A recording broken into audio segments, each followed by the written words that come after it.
بسم الله الرحمن الرحيم. ألف لام را، تلك آيات الكتاب المبين.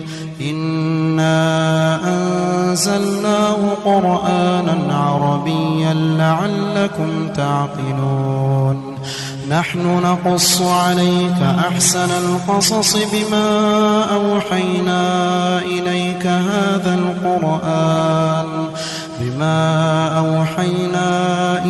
هذا القرآن وإن كنت من قبله لمن الغافلين.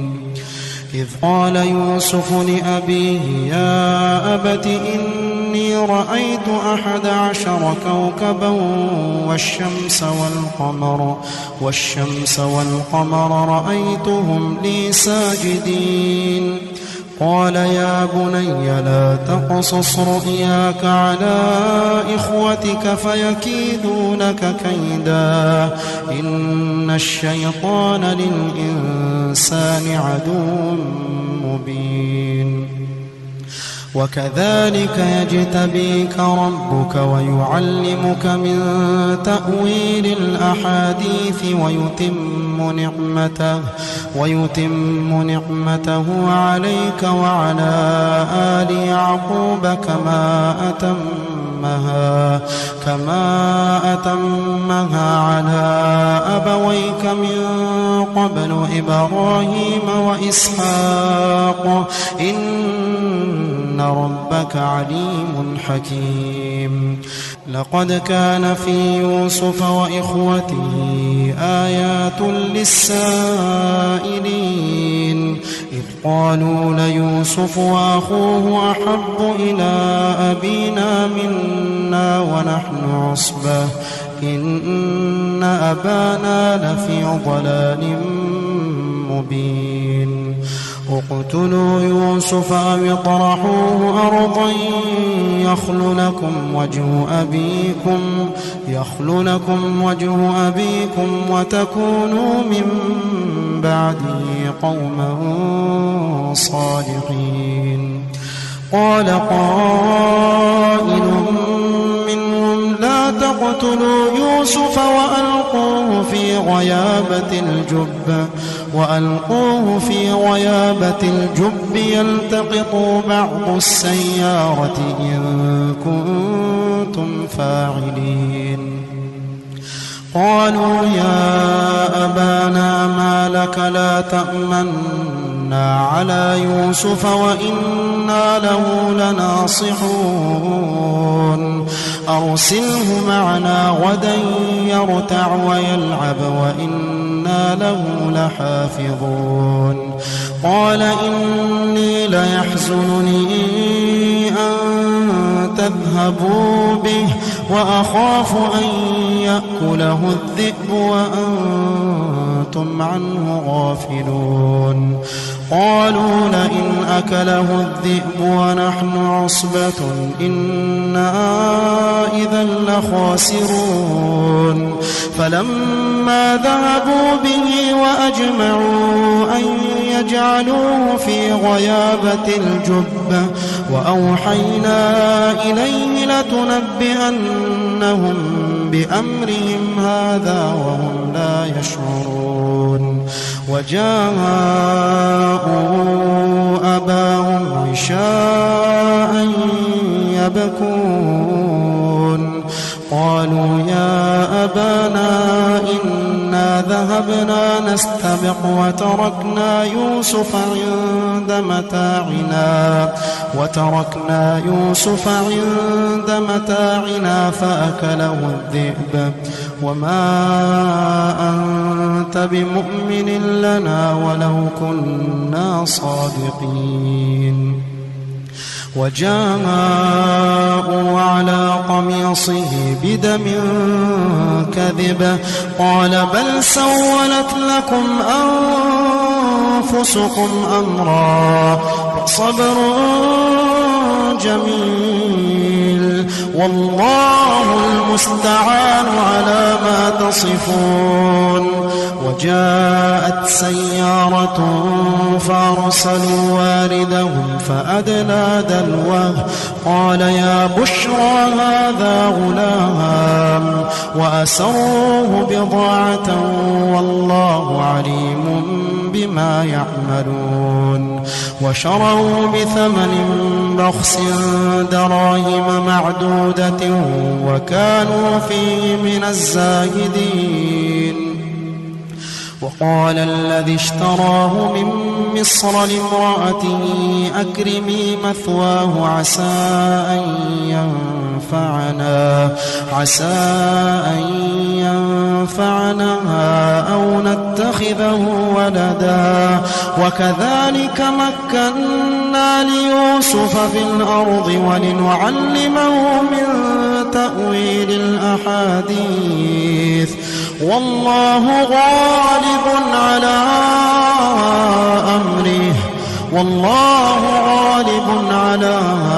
أمره ولكن أكثر الناس لا يعلمون.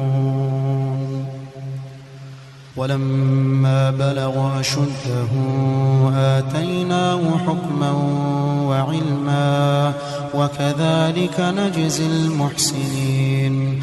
وراودته التي هو في بيتها عن نفسه وغلقت الأبواب وقالت هيت لك قال معاذ الله إنه ربي أحسن مثواي إنه لا يفلح الظالمون. ولقد همت به وهم بها لولا أن رأى برهان ربه كذلك لنصرف عنه السوء والفحشاء إنه من عبادنا المخلصين. واستبق الباب وقدت قميصه من دبر وألف يا سيدها لدى الباب. قالت ما جزاء من أراد بأهلك سوءا إلا أن يسجن أو عذاب أليم. قال هي راودتني عن نفسي وشهد شاهد من أهلها إن كان قميصه قد من قبل فصدقت وهو من الكاذبين. وإن كان قميصه قد من دبر فكذبت وهو من الصادقين. فلما رأى قميصه قد من دبر قال إنه من كيدكن إن كيدكن عظيم. يوسف أعرض عن هذا واستغفري لذنبك إنك كنت من الخاطئين. وقال نسوة في المدينة امرأة العزيز تراود فتاها عن نفسه قد شغفها حبا إنا لنراها في ضلال مبين. فلما سمعت بمكرهن أرسلت إليهن وأعتدت لهن متكأ وآتت كل واحدة منهن سكينا وقالت اخرج عليهن. فلما رأينه أكبرنه وقطعن أيديهن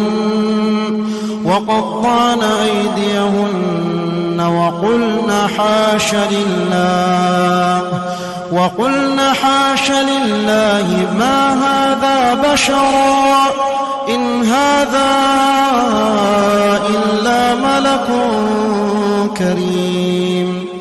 قالت فذلكن الذي لمتنني فيه ولقد راودته عن نفسه فاستعصم ولئن لم يفعل ما آمره ليسجنن وليكون من الصاغرين قال رب السجن أحب إلي مما يدعونني إليه وإلا تصرف عني كيدهن أصب إليهن وأكن من الجاهلين فاستجاب له ربه فصرف عنه كيدهن إنه هو السميع العليم ثم بدا لهم من بعد ما رأوا الآيات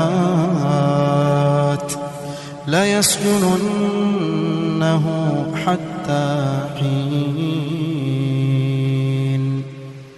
ودخل معه السجن فتيان قال أحدهما إني أراني أعصر خمرا وقال الآخر إني أراني أحمل فوق رأسي خبزا تأكل الطير منه نبئنا بتأويله إنا نراك من المحسنين قال لا يأتيكما طعام ترزقانه إلا نبأتكما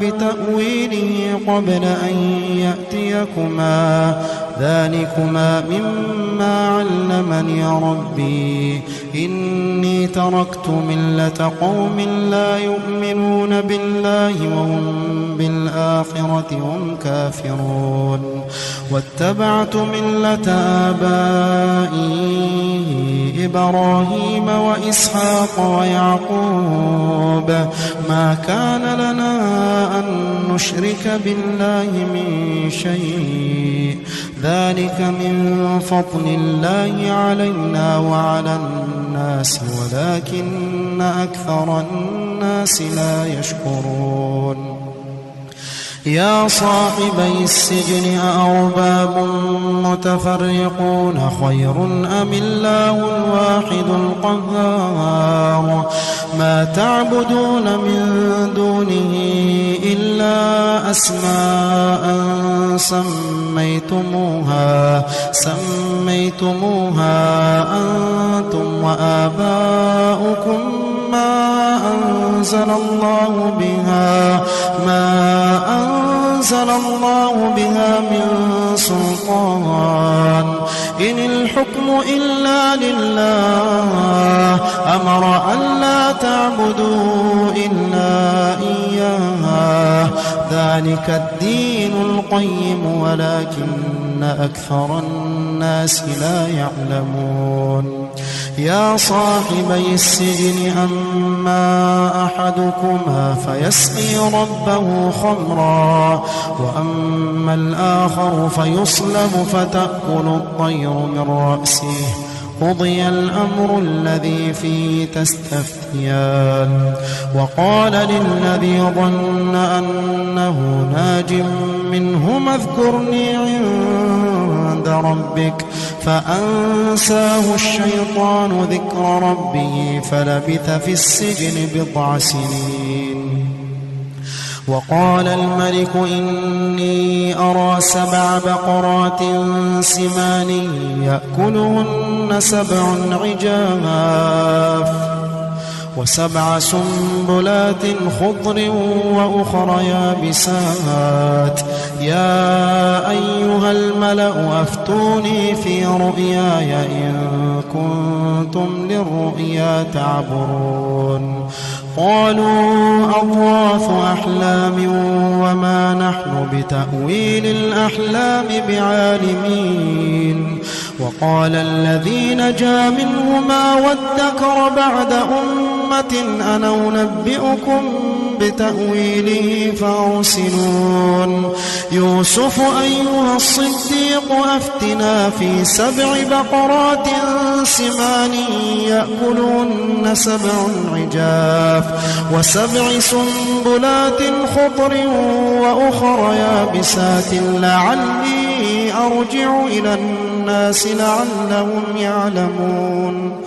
قال تزرعون 7 سنين دأبا فما حصدتم فذروه في سنبله إلا قليلا مما تأكلون ثم يأتي من بعد ذلك 7 شداد يأكلن ما قدمتم لهن إلا قليلا مما تحصنون ثم يأتي من بعد ذلك عام فيه يغاث الناس وفيه يعصرون وقال الملك ائتوني به فلما جاءه الرسول قال ارجع إلى ربك فاسأله ما بال النسوة اللاتي قطعن أيديهن إن ربي بكيدهن عليم قال ما خطبكن إذ راوتن يوسف عن نفسه قلنا حاش لله ما علمنا عليه من سوء قالت امرأة العزيز الآن حصحص الحق أنا راودته عن نفسه وإنه لمن الصادقين ذلك ليعلم أني لم أخنه بالغيب وأن الله لا يهدي كيد الخائنين وما أبرئ نفسي إن النفس لأمارة بالسوء إلا ما رحم ربي إن ربي غفور رحيم وقال الملك ائتوني به أستخلصه لنفسي فلما كلمه قال إنك اليوم لدينا مكين أمين قال اجعلني على خزائن الأرض إني حفيظ عليم وكذلك مكنا ليوسف في الأرض يتبوأ منها حيث يشاء نصيب برحمتنا من نشاء ولا نضيع أجر المحسنين ولأجر الآخرة خير للذين آمنوا وكانوا يتقون وجاء إخوة يوسف فدخلوا عليه فعرفهم وهم له منكرون ولما جهزهم بجهازهم قال ائتوني بأخ لكم من أبيكم ألا ترون أني أوفي الكيل وأنا خير المنزلين فإن لم تأتوني به فلا كيل لكم عندي ولا تقربون قالوا سنراود عنه أباه وإنا لفاعلون وقال لفتيانه جعلوا بضاعتهم في رحالهم لعلهم يعرفونها إذا انقلبوا إلى أهلهم لعلهم يرجعون فلما رجعوا إلى أبيهم قالوا يا أبانا منع منا الكيل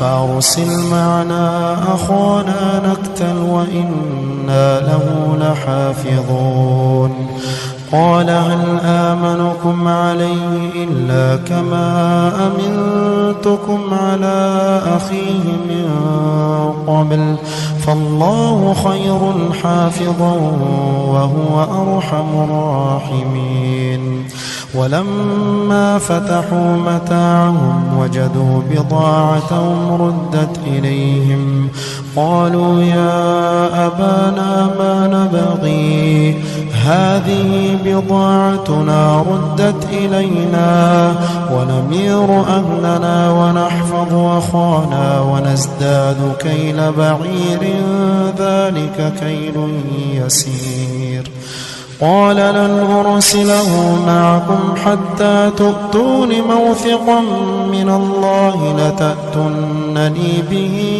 إلا أن يحاط بكم فلما آتوا موثقهم قال الله على ما نقول وكيل وقال يا بني لا تدخلوا من باب واحد وادخلوا من أبواب متفرقة وما أغني عنكم من الله من شيء إن الحكم إلا لله عليه توكلت وعليه فليتوكل المتوكلون ولما دخلوا من حيث أمرهم أبوهم ما كان يغني عنهم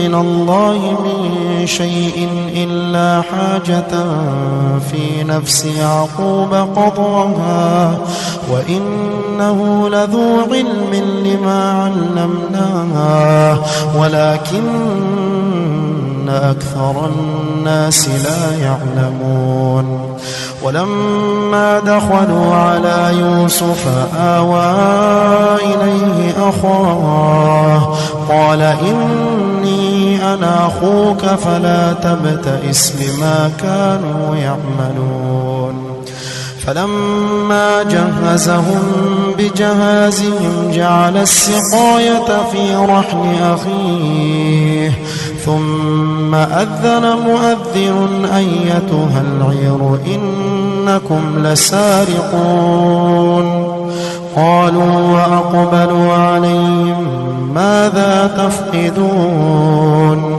قالوا نفقد صواع الملك ولمن جاء به حمل بعير وأنا به زعيم قالوا تالله لقد علمتم ما جئنا لنفسد في الأرض وما كنا سارقين قالوا فما جزاؤه إن كنتم كاذبين قالوا جزاؤه من وجد في رحله فهو جزاؤه كذلك نجزي الظالمين فبدأ بأوعيتهم قبل وعاء أخيه ثم استخرجها من وعاء أخيه كذلك كدنا ليوسف ما كان ليأخذ أخاه في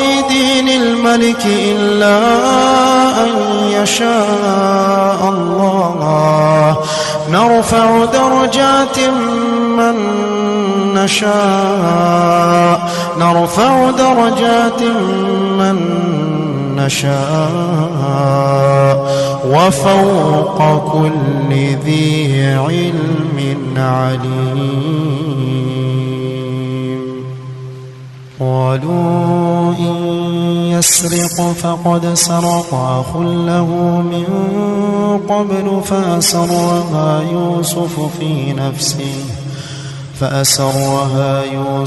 في نفسه ولم يبدها لهم قال أنتم شر مكانا والله أعلم بما تصفون قالوا يا أيها العزيز إن له أبا شيخا كبيرا فخذ أحدنا مكانه إنا نراك من المحسنين.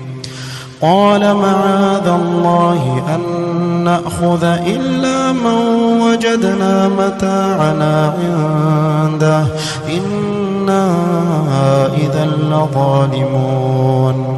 فلما استيئسوا منه خلصوا نجيا قال كبيرهم ألم تعلموا أن أباكم قد أخذ عليكم موثقا من الله ألم تعلموا أن أباكم قد أخذ عليكم موثقا من الله ومن قبل ما فرطتم في يوسف فلن أبرح الأرض حتى يأذن لي أبي أو يحكم الله لي وهو خير الحاكمين. ارجعوا إلى أبيكم فقولوا يا أبانا إن ابنك سرق وما شهدنا إلا بما علمنا وما كنا للغيب حافظين. واسأل القرية التي كنا فيها والعير التي أقبلنا فيها وإنا لصادقون.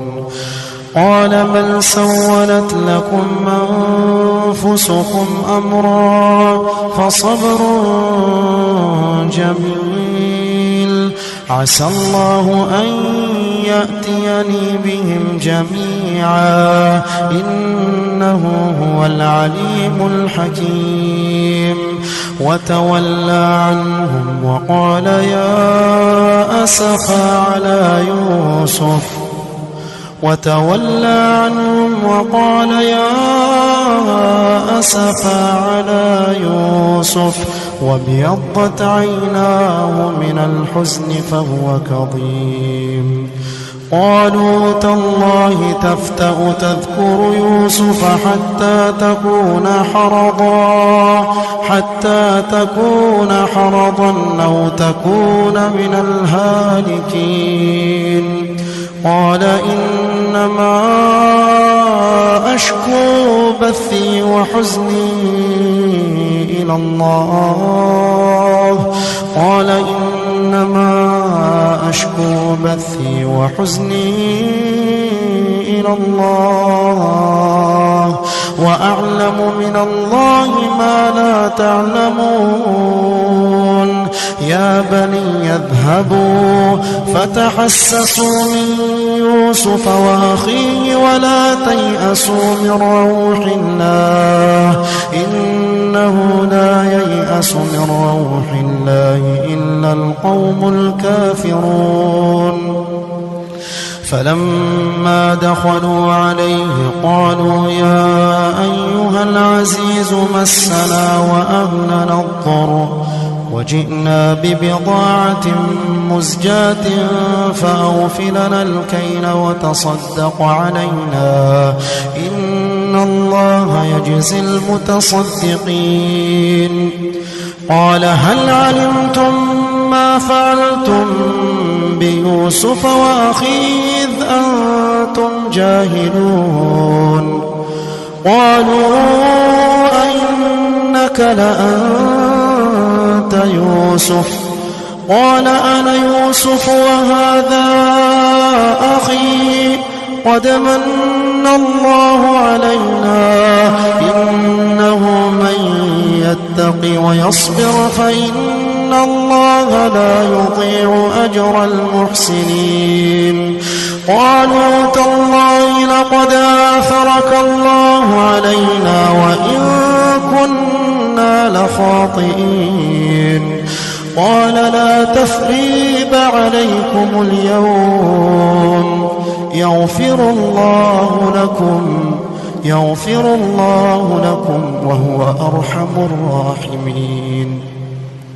اذهبوا بقميصي هذا فألقوه على وجه أبي يأت بصيرا وأتوني بأهلكم أجمعين. ولما فصلت العير قال أبوهم إني لأجد ريح يوسف لولا أن تفندون. قالوا تالله إنك لفي ضلالك القديم.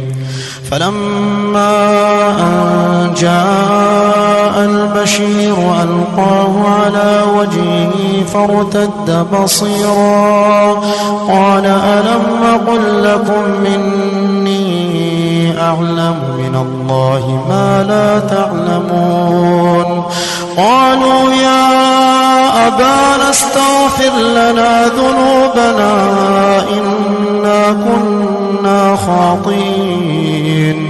قال سوف أستغفر لكم ربي إنه هو الغفور الرحيم. فلما دخلوا على يوسف آوى إليه أبويه وقال ادخلوا مصر إن شاء الله آمنين. ورفع أبويه على العرش وخروا له سجدا وقال يا أبت هذا تأويل رؤياي من قبل قد جعل ربي حقا وقد أحسن بي إذ أخرجني من السجن وجاء بكم من البدو من بعد أن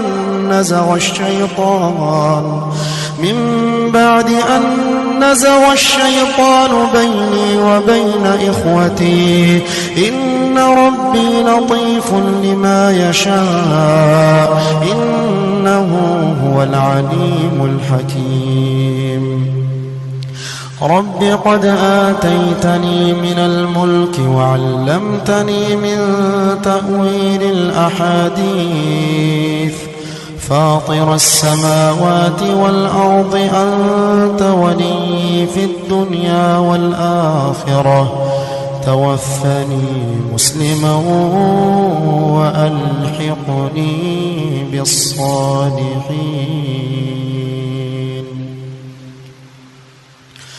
رب قد آتيتني من الملك وعلمتني من تأويل الأحاديث فاطر السماوات والأرض أنت ولي في الدنيا والآخرة توفني مسلما وألحقني بالصالحين.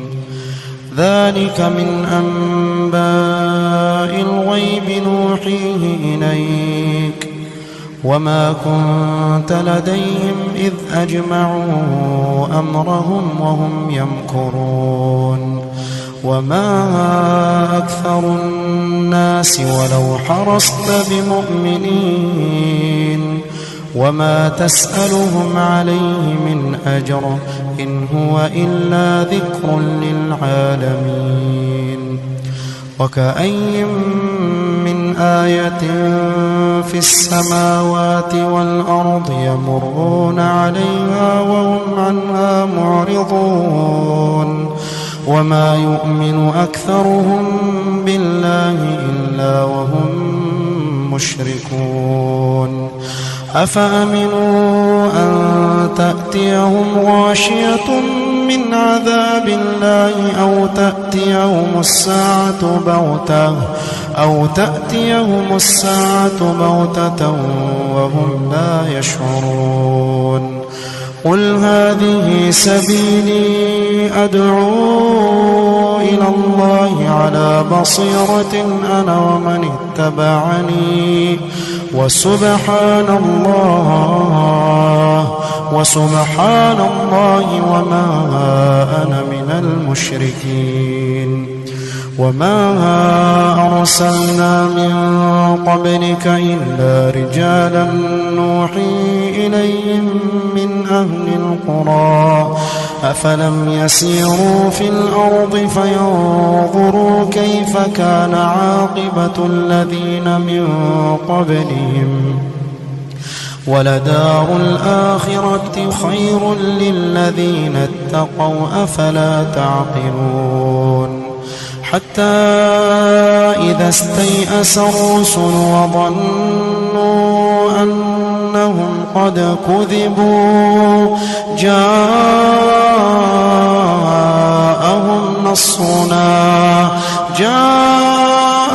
نصرنا فنجي من نشاء ولا يرد بأسنا عن القوم المجرمين لقد كان في قصصهم عبرة لأولي الألباب ما كان حديثا يفترى ولكن تصديق الذي بين يديه وتفصيل كل شيء وهدى ورحمة لقوم يؤمنون يا أيها المزمل قم الليل إلا قليلا نصفه أو انقص منه قليلا أو زد عليه ورتل القرآن ترتيلا إنا سنلقي عليك قولا ثقيلا إن ناشئة الليل هي أشد وطئا وأقوم قيلا إن لك في النهار سبحا طويلا واذكر اسم ربك وتبتل إليه تبتيلا رب المشرق والمغرب لا إله إلا هو فاتخذه وكيلا واصبر على ما يقولون واهجرهم هجرا جميلا وذرني والمكذبين أولي النعمة ومهلهم قليلا إن لدينا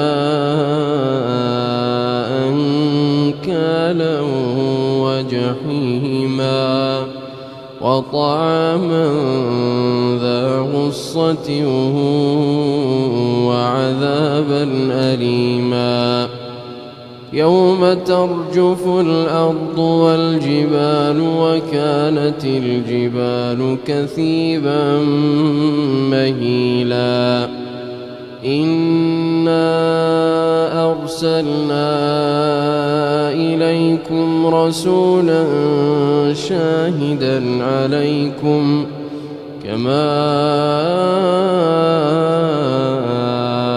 أرسلنا إلى فرعون رسولا فعصى فرعون الرسول فأخذناه أخذا وبيلا فكيف تتقون إن كفرتم يوما يجعل الولدان شيبا السماء منفطر به كان وعده مفعولا إن هذه تذكرة فمن شاء اتخذ إلى ربه سبيلا إن ربك يعلم أنك تقوم أدنى من ثلثي الليل ونصفه وثلثه وطائفة من الذين معك والله يقدر الليل والنهار علم أن لن تحصوه فتاب عليكم فاقرؤوا ما تيسر من القرآن علم أن سيكون منكم مرضى وآخرون يضربون في الأرض يبتغون من فضل الله وآخرون يقاتلون في سبيل الله فاقرؤوا ما تيسر منه وأقيموا الصلاة وآتوا الزكاة وأقرضوا الله قرضا حسنا وما تقدموا لأنفسكم من خير تجدوه عند الله هو خيرا وأعظم أجرا واستغفروا الله إن الله غفور رحيم